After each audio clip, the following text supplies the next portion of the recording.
Hello প্রিয় শিক্ষার্থী বন্ধুরা, এটা হচ্ছে 2025-26 শিক্ষাবর্ষের অনার্স ভর্তি পরীক্ষার অ্যাডমিট কার্ড। এই অ্যাডমিট কার্ডে কিন্তু তোমাদের টোটাল 11টা নিয়ম রয়েছে, যে নিয়মগুলো প্রত্যেকটা শিক্ষার্থীরই জেনে রাখতে হবে এবং এই নিয়মগুলো না জানা থাকলে কিন্তু তোমরা অনার্সের যে ভর্তি পরীক্ষা সেই ভর্তি পরীক্ষায় অংশগ্রহণ করতে পারবে না।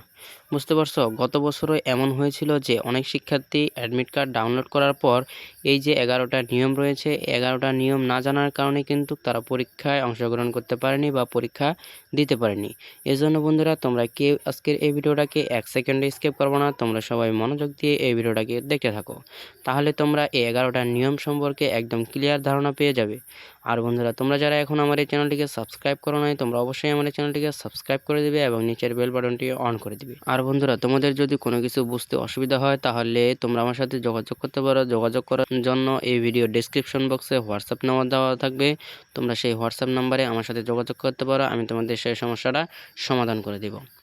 তো চলো বন্ধুরা, বেশি কথা না বাড়িয়ে আজকের যে এই ভিডিওর মূল টপিক, যে তোমাদের অনার্স ভর্তি পরীক্ষায় যে 11টা নিয়ম তোমাদের অ্যাডমিট কার্ডে দেওয়া থাকে, সেই 11টা নিয়ম কি কি এবং সেই নিয়মগুলো ফলো না করলে তোমাদের কি কি বিপদ হতে পারে বা কি কি সমস্যা হতে পারে, সম্পূর্ণ ডিটেলস তথ্য নিয়ে এই ভিডিওটা আলোচনা করা যাক।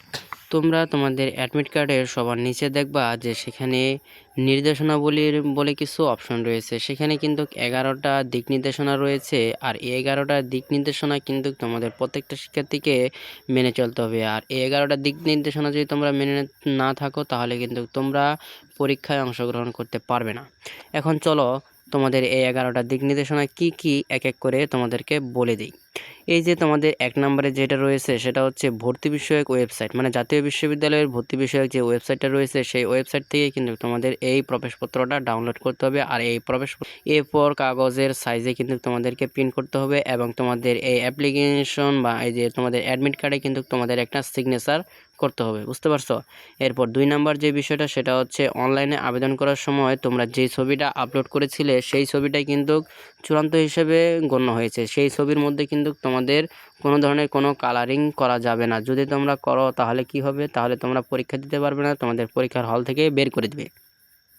এরপর 3 নাম্বার যে বিষয়টা সেটা হচ্ছে পরীক্ষার্থীকে অবশ্যই পরীক্ষা শুরু হওয়ার 3 দিন আগে প্রবেশপত্রে উল্লেখিত পরীক্ষা কেন্দ্রে সরাসরি গিয়ে বা সেই কলেজের যে ওয়েবসাইট রয়েছে সেই ওয়েবসাইট থেকে তাদের যে আসন বিন্যাস সেটা জেনে রাখতে হবে। এটা কেন করতে হবে? তোমাদের আসন বিন্যাসটা কেন জেনে রাখতে হবে?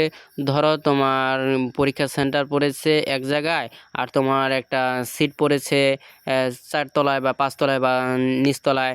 এখন তুমি তো সেটা জানো না। তুমি যদি সেটা না জানো তাহলে কি হবে? তাহলে জানো যে তুমি যে তোমার সিটটা খুঁজে পাবা না। এতে কি করে কি হবে? তুমি তোমার যে পরীক্ষা সেই পরীক্ষার কাঙ্ক্ষিত সময়ে তুমি পরীক্ষার হলে পৌঁছতে পারবে না এবং তোমার পরীক্ষার সময় চলে যাবে। এজন্য তোমার এই আসন বিন্যাসটা অবশ্যই খুব জরুরিভাবে জেনে রাখতে হবে।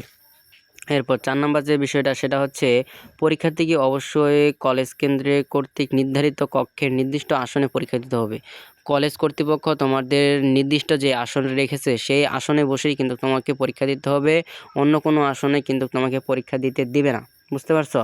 এরপর 5 নাম্বার, পরীক্ষা আরম্ভ হওয়ার ন্যূনতম 1 ঘন্টা আগেই কিন্তু তোমাদেরকে পরীক্ষা কেন্দ্রে উপস্থিত থাকতে হবে। পরীক্ষা আরম্ভ হওয়ার পরে কিন্তু কোনো শিক্ষার্থীকে পরীক্ষার কক্ষে যেতে দিবে না। বুঝতে পারছো? এরপর 6 নাম্বার, প্রবেশপত্রে অথবা তোমাদের অ্যাটেন্ডেন্স শিট ও ওএমআর শিটে পরীক্ষার্থীর অভিন্ন স্বাক্ষর থাকা যাবে না। এই যে তোমরা যে তোমাদের যে অ্যাডমিট কার্ডটা রয়েছে সেই অ্যাডমিট কার্ডে তোমরা যে স্বাক্ষর করেছো, বাংলায় করো বা ইংলিশে করো, সেই একই স্বাক্ষর তোমাকে বাংলা অথবা ইংলিশ, তুমি যদি সেখানে অ্যাডমিট কার্ডে যদি ইংলিশে লিখে থাকো তাহলে তোমাকে এই ওএমআর শিট এবং অ্যাটেন্ডেন্স শিটে এখানে কিন্তু তোমাকে ইংলিশেই স্বাক্ষর করতে হবে। আর যদি তুমি ওইখানে বাংলা করো আর এখানে যদি ইংলিশে করো তাহলে কিন্তু তোমার স্বাক্ষরটা অভিন্ন হয়ে যাচ্ছে, এতে করে তোমার রেজাল্ট কিন্তু আসবে না। বুঝতে পারছো? এখানে তোমাদের একই স্বাক্ষর করতে হবে। এরপর 7 নাম্বার যে বিষয়টা সেটা হচ্ছে উত্তরপত্রে কালো কালির বল পয়েন্ট কলম ব্যবহার করতে হবে। বুঝতে পারছো? তোমরা যে উত্তরপত্র বা উত্তর লিখবে তোমাদের যে ওএমআর শিটে, সেই ওএমআর শিটে কিন্তু তোমাদেরকে কালো কলমের কালি ব্যবহার করতে হবে।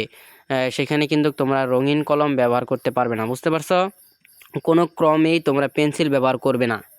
বুঝছো? সেখানে যদি তোমরা পেন্সিল ব্যবহার করো বা অন্যান্য বিভিন্ন ধরনের কালারিং কলম ব্যবহার করো তাহলে তোমাদের উত্তরটা বাতিল হয়ে যাবে। বুঝতে পারছো? এরপর 8 নাম্বার যে বিষয়টা সেটা হচ্ছে ভর্তি পরীক্ষার সময় পরীক্ষার্থীকে প্রবেশপত্র এবং এইচএসসি ভর্তি পরীক্ষার সময় পরীক্ষার্থীকে প্রবেশপত্র এবং এইচএসসি পরীক্ষার রেজিস্ট্রেশন কার্ড অবশ্যই সঙ্গে আনতে হবে। বুঝতে পারছো? ভর্তি পরীক্ষা তোমাদের যেদিন ভর্তি পরীক্ষা 25 তারিখ তোমাদের ভর্তি পরীক্ষা, সেই দিন তোমাদের প্রবেশপত্রের সাথে তোমাদের এইচএসসির যে রেজিস্ট্রেশন কার্ড রয়েছে সেই রেজিস্ট্রেশন কার্ড কিন্তু সঙ্গে করে নিয়ে আসতে হবে, তাছাড়া কিন্তু তোমাদেরকে পরীক্ষা দিতে দিবে না। গত বছর এমন হয়েছিল, অনেক শিক্ষার্থী প্রবেশপত্র এনেছিল কিন্তু রেজিস্ট্রেশন কার্ড আনেনি, তখন তাদেরকে পরীক্ষার হল থেকে বের করে দেওয়া হয়েছিল। বুঝতে পারছো? এজন্য তোমরা এই ভুলটা কখনোই করবে না। তোমরা অবশ্যই এইচএসসির যে রেজিস্ট্রেশন কার্ড সেই রেজিস্ট্রেশন কার্ডটা অবশ্যই নিয়ে আসবা পরীক্ষার হলে। এরপর 9 নাম্বার যে বিষয়টা সেটা হচ্ছে পরীক্ষার্থীর মোবাইল ফোন, ক্যালকুলেটর অথবা যে কোনো ধরনের ইলেকট্রনিক্স ডিভাইস সঙ্গে নিয়ে পরীক্ষার কক্ষে প্রবেশ করতে পারবে না। বুঝতে পারছো? তোমাদের যে মোবাইল ফোন রয়েছে, ক্যালকুলেটর রয়েছে এবং তোমাদের যে ঘড়ি, ইলেকট্রনিক্স ঘড়ি তোমরা ব্যবহার করতে পারবে না। এমনিতে সাধারণ ঘড়ি কিন্তু তোমরা ব্যবহার করতে পারবে, ডিজিটাল ঘড়ি যেগুলো সেগুলো তোমরা ব্যবহার করতে পারবে না। ডিজিটাল বাদে তোমরা ঘড়ি ব্যবহার করতে পারবে। বুঝতে পারছো? এই বিষয়টা কিন্তু তোমরা অনেক বেশি খেয়াল রাখবা। তোমরা কিন্তু পরীক্ষা দিতে যাচ্ছ, সেখানে তোমাদের কোনো বিলাসিতার প্রয়োজন নেই। তোমরা যদি ফোন নিয়ে যাও, ফোন তোমরা বাইরে রেখে যাবা।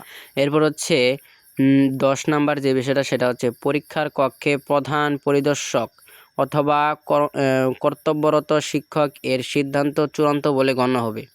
তোমাদের পরীক্ষার কক্ষে যে পরীক্ষক রয়েছে এবং তোমাদের সেখানে যে কর্মকর্তারা রয়েছে তাদের যে সিদ্ধান্ত সেটাই কিন্তু চূড়ান্ত সিদ্ধান্ত। সেই সিদ্ধান্তের বাইরে কিন্তু তোমরা যাবা না। তোমাদেরকে যেটা বলবে সেই সিদ্ধান্ত অনুযায়ী তোমরা কিন্তু সেই সিদ্ধান্ত মেনে চলবে। বুঝতে পারছো? এরপর হচ্ছে 11 নাম্বার পরীক্ষার উত্তরপত্র বা ওএমআর শিট। তোমাদের যে পরীক্ষার উত্তরপত্র সেই উত্তরপত্রে কোনো প্রকার সাংকেতিক চিহ্ন বা মোবাইল নম্বর লেখলে ওই উত্তরপত্র কিন্তু বাতিল হয়ে যাবে। বুঝতে পারছো? তোমাদের যে উত্তরপত্র বা ওএমআর শিটটা রয়েছে সেই ওএমআর শিটে কোনো ধরনের সাংকেতিক চিহ্ন বা তোমার যে মোবাইল নাম্বার রয়েছে বা অন্যান্য কোনো অ্যাকাউন্ট নাম্বার রয়েছে সেগুলো কিন্তু সেখানে লেখা যাবে না। যদি লেখো তাহলে তোমাদের উত্তরপত্রটা বাতিল হিসেবে গণ্য হবে। বুঝতে পারছো? তো বন্ধুরা, এই ছিল আজকের এই ভিডিওটা। এই ভিডিওটা তোমাদের কাছে কেমন লেগেছে? যদি ভালো লেগে থাকে তাহলে অবশ্যই এই ভিডিওতে একটা লাইক, একটা কমেন্ট এবং এই ভিডিওটা বেশি বেশি করে শেয়ার করে দিবে তোমার অপর বন্ধু বান্ধবের কাছে, যেন তারাও এই বিষয়টা জানতে পারে যে 11টা নিয়ম মানতে হবে, আবার 11টা নিয়ম না মানলে কি কি সমস্যা হতে পারে এটা যেন তারাও জানতে পারে। এজন্য তোমরা এই ভিডিওটা শেয়ার করে দিবে। তো বন্ধুরা, দেখা হবে পরবর্তী কোনো ইনফরমেটিভ ভিডিওতে। আল্লাহ হাফেজ। তোমরা সবাই ভালো থেকো, সুস্থ থেকো। ধন্যবাদ এই ভিডিওটা তখন থেকে দেখার জন্য।